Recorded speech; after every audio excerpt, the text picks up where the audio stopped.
وقت بالکل کم ہی رہتا ہے.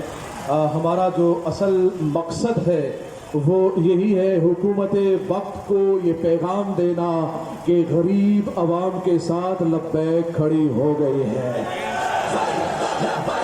لبیک یا رسول اللہ. میں تمام تاجر برادری کا ہمارے شرجیت گوپلانی صاحب، رضوان بھائی اور عالم بھائی، امین بھائی یہاں موجود، اسلم بٹی صاحب، اور اس کے علاوہ یہاں پر جتنے بھی تاجر برادری موجود، یعقوب بھائی، اور جن کا میں نام نہیں لے سکا، جو نیچے یہاں پر تشریف فرما ہوئے اور جو پنڈال میں موجود ہے، تمام کا سب سے پہلے 27 فروری کو جو آپ نے ساتھ دیا، ہم تہہ دل سے آپ کا شکریہ ادا کرتے ہیں.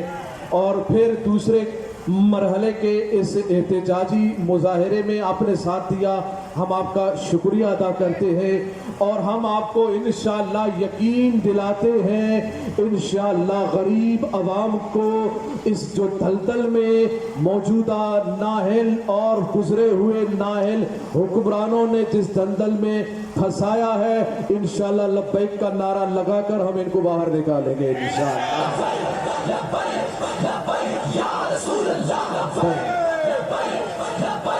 اور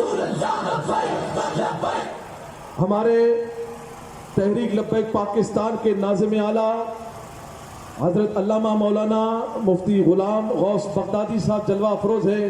اب اس کے بعد آپ بھی بیان کریں گے اور مغرب کا وقت بھی بالکل کم ہے، تو بس پیغام ہم یہ دے رہے ہیں اور حکومت وقت کو یہ بات پوچھ رہے ہیں کہ IMF سے جو معاہدہ ہوا، عمرانی حکومت نے کیا یا شہبازی حکومت نے کیا؟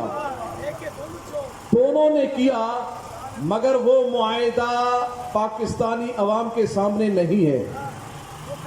ہمارا یہ مطالبہ ہے ان سے کہ وہ جو IMF سے مطالبہ ہوا ہے، جو جن شرائط پر معاہدہ ہوا ہے، وہ معاہدہ پاکستانیوں کے سامنے لایا جائے،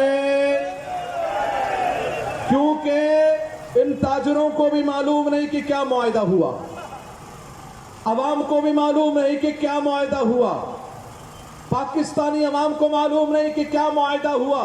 اور اسی معاہدے کے پاداش میں اور اسی معاہدے کے پر اپنے آپ کو بچاتے ہوئے یہ کہتے ہیں کہ ہم اس معاہدے پر عمل کریں گے. عمل کیا ہے؟ غریب پر بوجھ ڈالنا، غریب پر بوجھ ڈالنا، غریب کو دبانا، غریب کو مزید کمزور کر دینا اور مزید مہنگائی بڑھا دینا. پوچھا جائے کیوں مہنگائی کر رہے ہیں؟ بولا IMF سے معاہدہ ہوا ہے. کیا معاہدہ ہوا ہے؟ غریب کو مزید پریشان کرنا ہے. بولا ہاں پر نہیں معاہدہ ہوا ہے. میں نے کہا یہ کیسا معاہدہ ہے؟ بولا وہ قرض نہیں دیں گے، ہم نے معاہدہ کیا ہے تب ہمیں قرض ملا ہے. میں نے کہا دنیا میں تو ہم نے یہی دیکھا ہے اور یہی دستور ہے اور یہی طریقہ ہے. کوئی جب پریشان ہو، کسی سے جب قرض لیتا ہے تو قرض لینے کے بعد اس کی پریشانی ختم ہوتی ہے؟ نہیں ہوتی ہے ختم. بھائی آپ پر اگر قرض ہے کسی کا، آپ کو کسی نے قرض دے دیا کہ یہ لے لو قرض، تو اس کے بعد تو پھر ریلیف ملتا ہے، اس کے بعد تو پھر مہنگائی ختم ہونی چاہیے، پھر مہنگائی نے ختم ہونا چاہیے. مگر یہ جیسے ہی قرض لیتے ہیں ویسے ہی پٹرول بڑھا دیتے ہیں، ویسے ہی ڈالر کو بڑھا دیتے ہیں، پھر آٹا بھی غائب ہو جاتا ہے، پھر تجارت کی چیزیں بھی غائب ہو جاتی ہیں، پھر سارے امپورٹ بھی بند، پھر آؤٹ پٹ پہ سبسڈیوں کو بند کر دیا جاتا ہے، ہم پر مزید بوجھ ڈال دیا جاتا ہے. تو پتہ یہ چلا یہ قرض نہیں ہے، یہ عیاشی ہے. اور یاد رکھیے گا یہ اب ہم تمہیں عیاشی کرنے نہیں دیں گے.